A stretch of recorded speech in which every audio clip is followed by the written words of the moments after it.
Alright guys, so here is the progress on the Bertram 28 removal of the fuel tank. So we started cutting it up to build a tank inside, and it turns out that there's more crap to it, and they used aluminum baffles riveted in. So come to find out that that's going to be harder to tear apart. So we decided to call in the big boys, my buddy with the crane, and we've already cut here along the stringers, and we're going to attach it to the aluminum pieces and start hoisting it up, yanking it out, start cutting the rest as we go. All this is already pre-cut. You can see where we started here, and we were just going to take it apart assuming that it was fiberglass baffles. And guess what? We were baffled. Aluminum. So the flooring was actually pretty easy to take out.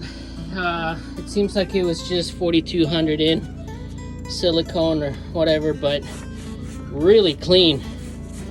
Some screws holding it down, easy peasy. We took out the shitter tank, or the waste tank. It was sitting right there, 30 gallon or 20 gallon. So that's going to be relocated towards the port engine here, possibly with a smaller tank, maybe 15 gallon. We don't need to have 15 gallons of shit or poop or waste, whatever. So the plan is we're going to custom make a 250 gallon tank. So we're going to set it in the same spot, and it's gonna come out about 10 inches, be able to clear the shaft, packing box and all that, and then it's gonna come out probably 14-15 inches out. It's gonna run across until it hits that red fiberglass where the rudders are, and then it's gonna come back out. Or it may not. It may not. I don't want to maybe complicate it, but it would be ideal if it just comes back out, that extra 4 or 5 inches.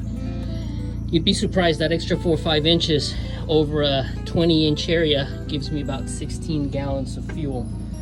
And this side will be the same. We're going to mimic one side to the other, so it's going to come out probably to here and then back out. We'll find a way to strap it in. Probably do the same thing these people did at 5200. Just kidding. So that's the plan. Here's where we are. I didn't make any videos of the before because it would be silly to say, okay guys, here we are going to take the floor out. Well, it wasn't really that hard. A couple of screws. It really wasn't glued on here, so I heard. So this was just acting as a support for the floor. That's all it is. And the new tank will have a little L shape, and we'll do the same. We'll put a couple of plywood, marine plywood on it. That way when we're out here, we're making sure that the tank is going to hold, obviously, the weight. Maybe not a bad idea to put something else to support it, because the deck is pretty big. I could see 4 or 5 guys fishing and kill bag and all that stuff, and tuna. Other than that, it's going really well, considering the tank was not an easy project. It's been about 3 hours, 2 guys, and luckily we got a friend that's got a crane nearby. So he's just gonna drive it over and say, hey guys, let me pull it out. All right guys, check in with me later. Bye.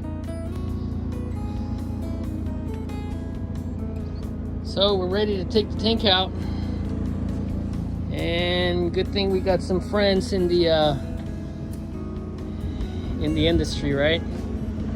Here comes a good friend of mine. Turns out he's got a crane, and we're gonna pull the tank out and save ourselves hours of labor. Here comes Andy.